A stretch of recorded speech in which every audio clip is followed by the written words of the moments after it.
Selamat pagi Romo. Selamat pagi. Ya, saya Pak Namian dari SMA Negeri Pire. Saya wakil bahasa Inggris. Pada kesempatan ini saya sedang mengikuti pendidikan calon guru penggerak angkatan 11 dan tugas kami kali ini diberi kesempatan untuk mewawancarai satu atau dua atau tiga kepala sekolah, baik sekolah sendiri maupun sekolah lain, dalam kaitannya dengan bagaimana menjalankan pengambilan keputusan di sekolah. Nah, di sini Romo ada kurang lebih ada 8 pertanyaan. Saya mohon maaf sekali harus mengganggu atau meminta waktu dari Romo untuk menyelesaikan tugasnya. Tidak apa-apa, silakan dilanjutkan. Oke, Romo. Baik, Romo.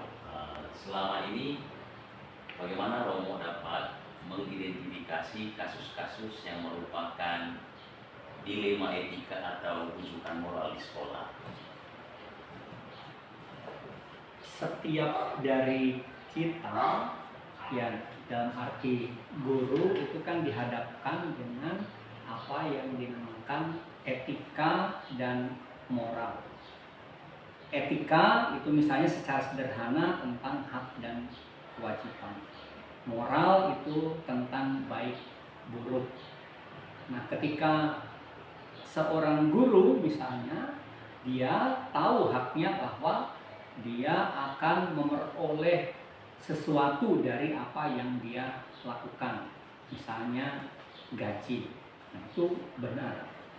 Tapi apakah kewajibannya yang merupakan pasangan dari hak ini juga sudah dilakukan atau belum?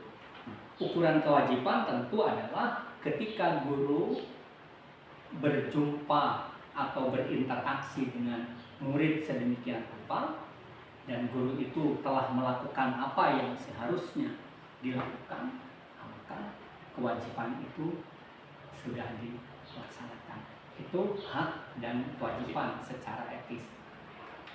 Nah, apakah hak dan kewajiban itu juga bisa dikaitkan dengan moral? Maka seorang guru melakukan sesuatu dengan baik, dengan benar, karena dia menghayati bahwa apa yang dilakukan itu adalah baik dan benar, sesuai dengan apa yang ia hayati, semangat yang ia hayati, maka dia melakukan itu dengan sebaik-baiknya dan sempurna. Hanya kan sekarang atau kadang-kadang subjek-subjek tertentu itu seringkali hanya berpikir kan saya sudah melakukan ini, tugas ini, maka saya harus mendapatkan apa yang seharusnya saya dapatkan dari tugas itu. Nah, maka kalau tidak mendapatkan, maka dia kemudian, ya karena saya tidak mendapatkan, maka saya tidak berbuat yang sebenarnya itu adalah kewajiban sebagai seorang guru. Nah, kadang-kadang di situ terjadi dilemanya.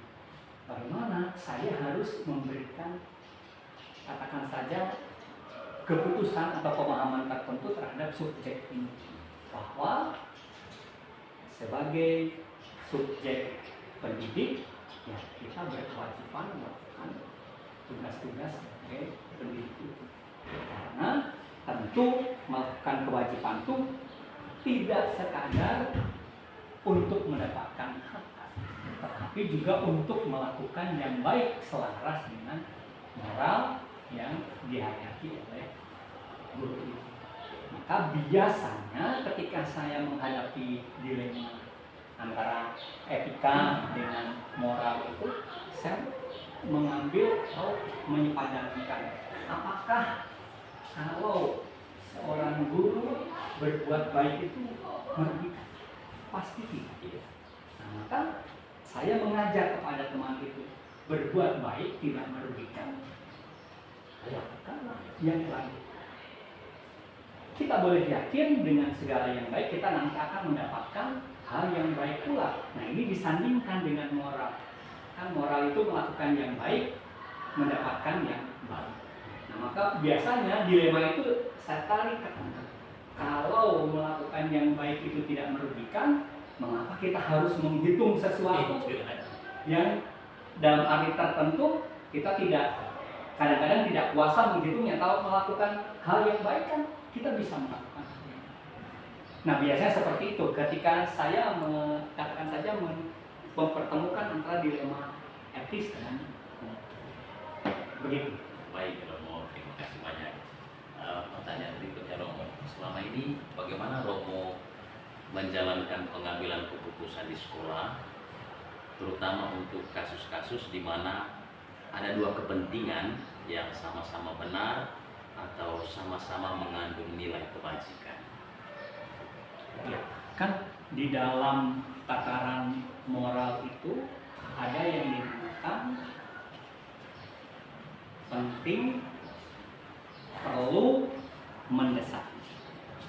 Maka kalau dua-duanya baik, saya akan melihat mana yang mendesak yang harus misalnya, anak lapar, tapi anak harus ulangan. Itu kan semuanya baik. Lapar itu kebutuhan biologis. Ulangan ya memang waktunya ulangan. Nah, di situ kan akan terjadi dilema. Nah, maka saya kembalikan kepada gurunya. Ini penting atau mendesak menangani laparnya atau ujiannya? Laparnya dulu. Nah, itu yang mendesak laparnya biar anak makan, biar terlambat mungkin 15 menit untuk melakukan ujian. Setelah itu dia sesuaikan untuk mengikuti ujian. Daripada selama ujian dia tidak bisa melakukan apa-apa karena lapar. Itu contoh sederhana. Nah, ketika kita katakan saja dihadapkan dengan yang dilema sederhana saja seperti itu, ya kita dengan tataran moral penting, perlu, mendesak, mana yang paling mendesak. Lakukan dulu itu baru kemudian lakukan yang lain. Apalagi kalau kita melihat skala prioritas. Prioritasnya mana? Dua-duanya penting. Dua-duanya masuk di dalam prioritas. Maka mana yang paling mendesak? Contoh sederhana, seorang guru harus memutuskan anak sarapan dulu atau ikut ulangan. Saya tawarkan, daripada selama ulangan dia tidak bisa melakukan sesuatu karena dia lapar, maka yang mendesak di tangannya adalah laparnya dulu. Maka baru ulangannya. Semoga setelah perutnya terisi, justru energinya meningkat, dia bisa melakukan ulangan. Nah itu prinsip sederhana bahwa ada tataran moral juga penting, perlu, mendesak. Maka ketika dua-duanya baik, mana yang paling mendesak? Ketika dua-duanya mendesak, mana yang paling mendesak? Pasti ada yang paling mendesak. Maka tentu yang paling mendesak itu nanti dahulu. Paling tidak itu yang menjadi pola sederhana ketika kita menemukan dilema, sesuatu harus dilaksanakan, tetapi kemudian bahwa dalam hal tertentu tidak mungkin dilaksanakan dua-duanya secara sama. Baik Romo, terima kasih. Yang ketiga Romo, kira-kira langkah-langkah atau prosedur seperti apa yang biasa Romo lakukan selama ini, terutama dalam hal pengambilan keputusan? Kan di dalam spiritualitas Ignatian itu yang kita latih di sekolah kami, ada tingkatan-tingkatan tertentu sebelum kita melakukan aksi. Maka ada yang dinamakan dengan preparasi, ada persiapan. Sesudah persiapan, aksi. Ini dilakukan. Sesudah dilakukan, dia kemudian dievaluasi dan secara bersama direfleksi. Ketika evaluasi dan refleksi selesai, itu tidak cukup sampai di situ. Maka harus menghasilkan aksi yang baru. Aksi yang baru ini dipersiapkan lagi. Jadi siklusnya seperti itu. Ada preparasi, ada aksi, evaluasi, refleksi untuk aksi baru. Nah, terkait dengan pengambilan keputusan, tentu sebelum berkeputusan kan kita siapkan dulu. Maka hal-hal apa yang akan kita putuskan?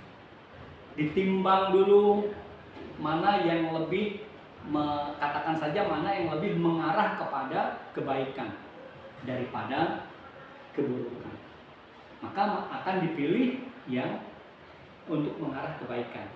Maka itulah tindakannya, maka aksinya ini diberikan, ini keputusannya.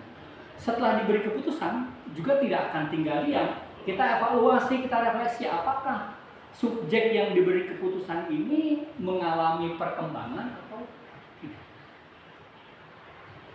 Kalau tidak, berarti kita harus menemukan mengapa dengan keputusan awal dia tidak mengalami perkembangan. Nah, ini dihasilkan melalui refleksi. Mungkin konteksnya tidak pas, mungkin situasi dan kondisinya tidak pas, maka dicarikan lagi. Semoga mendapatkan aksi yang baru. Nah, aksi yang baru ini berarti keputusan yang baru setelah keputusan yang pertama dijalankan. Jadi selalu siklusnya seperti itu. Sebelum mengambil keputusan, disiapkan. Sesudah ada keputusan, dievaluasi dan direfleksi untuk mendapatkan keputusan baru. Kalau keputusan pertama sudah baik, apakah cukup baik? Lanjutkan keputusan berikutnya dengan yang lebih baik. Nah, itu siklus pengambilan keputusan. Baik, Romo. Berikutnya Romo, hal apa saja yang selama ini Romo anggap efektif dalam pengambilan keputusan pada kasus-kasus dilema etika? Nah, kembali ke skala prioritas. Maka yang saya rasa ketika saya berhadapan dengan dilema etika, saya selalu melihat mana yang penting, perlu, dan mendesak untuk dilakukan. Misal, mohon maaf, ada seorang guru sudah sekian hari tidak masuk tanpa kabar. Sekarang apa susahnya berkabar lewat HP, ya? Apa sulitnya menelepon pimpinan sekolah atau menelepon temannya kalau tidak berani dengan pimpinan sekolah? Tapi misalnya hal itu terjadi, maka dilema etisnya yang kemudian saya hadapi adalah mungkin dia sedang mengurus keluarganya, tidak ada siapa-siapa yang kemudian harus melakukan apa yang seharusnya dilakukan. Mungkin dia seorang bapak keluarga, istrinya sakit, anaknya sakit, dan seterusnya. Nah, ketika saya akan mengambil keputusan terhadap subjek ini, saya mengalami dilema etis. Apakah nanti kalau saya menjatuhkan punishment terhadap orang ini akan berkembang?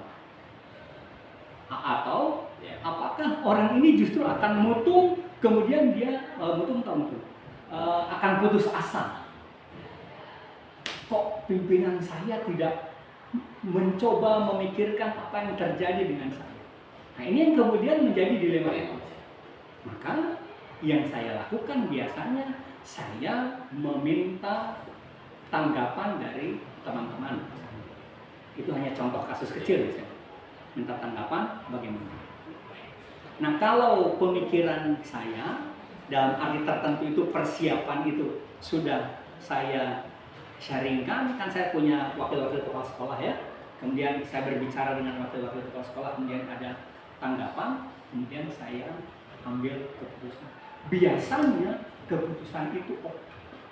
Maka yang sangat membantu adalah selain saya berpikir secara pribadi sebagai pimpinan sekolah, tapi saya juga dengan kolaborator dengan para sahabat di staf direksi, saya ungkapkan masalah ini dan tanggapan itu cukup memperkaya untuk mengambil keputusan.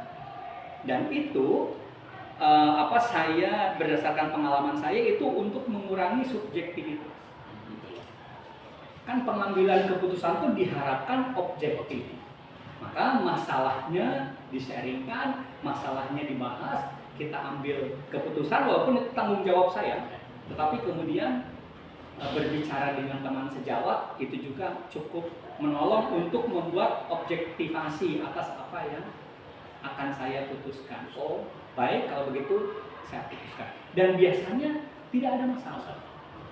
Maka kalau ini sebuah proses pengambilan keputusan, jangan lupa untuk mengurangi subjektivitas, kita juga perlu sharing dengan teman-teman yang dalam arti tertentu adalah para wakil kepala sekolah, begitu, atau kepala bagian, begitu, atau kepala TU, begitu ya. Kalau itu hubungannya dengan orang tua, dengan BK, begitu, kita akan berbicara seperti apa. Nah,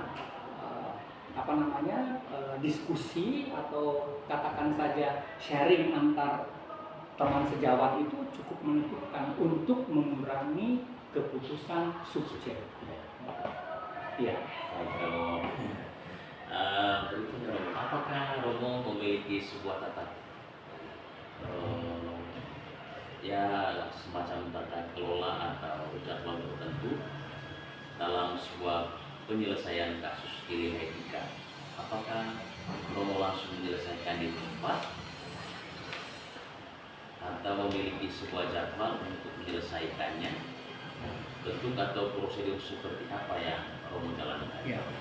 Karena terus terang saja ini hampir tidak pernah terjadi ya, tapi kalaupun itu terjadi, saya biasanya menyiapkan keputusan itu pribadi dulu. Jadi tingkatnya itu kan nanti yang akan memutuskan adalah saya sebagai pimpinan. Walaupun orang lain yang berbicara, tapi kan nanti tanggung jawabnya adalah tanggung jawab saya karena saya yang akan menyampaikan. Maka saya menyiapkan dulu bakal keputusan dia sambil saya timbang-timbang dengan seluruh peraturan yang ada. Setelah menurut saya ini keputusannya, baru kemudian saya mengajak berbicara teman-teman sejawat. Kami di sini menyebutnya teman-teman direksi ya, para wakil kepala sekolah, kepala TU dengan kepala BK. Kita bicara kasusnya seperti ini. Kira-kira tanggapan Romo Bapak Ibu bagaimana? Masing-masing memberikan tanggapan, ya kemudian saya konfirmasi dengan keputusan saya. Oke, saya berkeputusan setelah mendengarkan pertimbangan, saya berkeputusan begini. Jadi keputusan itu adalah tanggung jawab saya sebagai pimpinan, tetapi hal itu sudah diobjektivasi oleh teman-teman yang lain. Maka itu prosedurnya, saya menyiapkan dulu secara pribadi, belum sebagai keputusan, sebagai katakan saja ini sebagai bahan konfirmasi dengan teman-teman, kemudian dengan staf direksi kita sampaikan. Kalau sudah bulat, baru saya yang bertanggung jawab menyampaikan, dan itulah keputusan saya, karena saya yang harus tanda tangan ya, misalnya itu kan bukti tanda tangan itu bahwa saya yang bertanggung jawab, walaupun itu sudah dibicarakan dengan teman-teman di direksi. Pertanyaan berikutnya Romo, adakah seseorang atau faktor-faktor apa yang selama ini mempermudah atau membantu Romo dalam pengambilan keputusan dalam kasus-kasus dilema etika? Seperti contoh tadi, bahwa yang sangat membantu itu adalah teman-teman yang begitu terbuka. Jadi teman-teman yang tidak masa bodoh. Saya sebagai pemimpin sendiri yang akan bertanggung jawab, tetapi kemudian teman-teman tidak kemudian, wah itu kan Romo punya tugas, bukan saya. Nah justru yang membantu adalah teman-teman yang terbuka. Mohon maaf, masalah ini tidak saya umbar ke setiap guru misalnya, kalau itu tentang guru, tapi saya lokalisasi dengan pemetaan, saya katakan berarti saya harus berbicara dengan direksi, saya harus berbicara dengan bendahara sekolah misalnya, saya harus berbicara dengan KTU untuk melihat apa yang seharusnya kita putuskan. Maka yang sangat membantu adalah teman-teman sendiri yang begitu terbuka untuk sama-sama menanggapi atau menyelesaikan, terutama tentang dilema etis. Karena begini, misalnya ada ketika saya akan memberi punishment terhadap guru yang jarang masuk tanpa pemberitahuan misalnya. Kan pikiran saya, ini mungkin ada keperluan ini itu segala macam, mungkin hanya dia sendiri. Kan itu saya menjadi dilema untuk memutuskan ini bagaimana ini. akan saya beri surat peringatan atau akan saya beri teguran biasa. Nah, setelah saya menulis dengan berbagai macam pertimbangan begitu, kemudian saya sampaikan dan teman-teman terbuka mendukung. Ketika keputusan saya tidak terlalu bijaksana begitu, mereka memberi masukan. Maka saya mencatat hal-hal tertentu yang dalam pandangan saya ini harus dipertimbangkan. Maka saya misalnya sampai pada keputusan, oh ini belum perlu diberi surat peringatan, tapi ini perlu teguran keras saja. Gitu. Karena dalam arti tertentu misalnya dia sudah meninggalkan tugas. Nah ketika itu disampaikan, ya subjeknya bisa menerima. Nah itu saya kira pengambilan keputusan benar itu adalah tanggung jawab saya sebagai pimpinan, tetapi tidak menutup kemungkinan bahwa saya juga katakan saja untuk mengonfirmasi bahan keputusan itu berbicara dengan teman-teman yang katakan saja bisa diajak berbicara dalam arti tertentu. Ini yang saya lakukan. Baik, Romo, kita masuk di pertanyaan terakhir. Dari semua hal yang telah disampaikan, kira-kira pembelajaran apa yang dapat Romo petik dari pengalaman Romo mengambil keputusan di etika? Yang dapat saya petik dari proses pengambilan keputusan dilema etika itu bahwa kita perlu menimbang, perlu melihat skala prioritas, perlu melihat apa yang dinamakan penting, perlu mendesak dalam sebuah bakal keputusan itu. Maka kalau itu saya pertimbangkan, saya boleh yakin bahwa keputusan itu tidak menjadi dilema lagi, tapi menjadi sebuah keputusan dengan kebijakan tertentu karena pertimbangan-pertimbangannya juga cukup kuat atau cukup matang gitu. Sehingga dari cara mengambil keputusan ini, dilema etika ini menjadi sangat minimal karena ada langkah-langkah pengambilan keputusan, kemudian mengonfirmasi dengan beberapa teman atau teman sejabat yang masuk dalam kelompok direksi begitu. Nah setelah itu kita mengambil keputusan. Maka itu yang bisa saya ambil dari bagaimana cara menyelesaikan ketika kita berhadapan dengan dilema. Begitu. Baik, Romo. Terima kasih banyak, Romo. Sama-sama, semoga bermanfaat. Terima kasih, Romo. Oke, terima kasih banyak. Ya.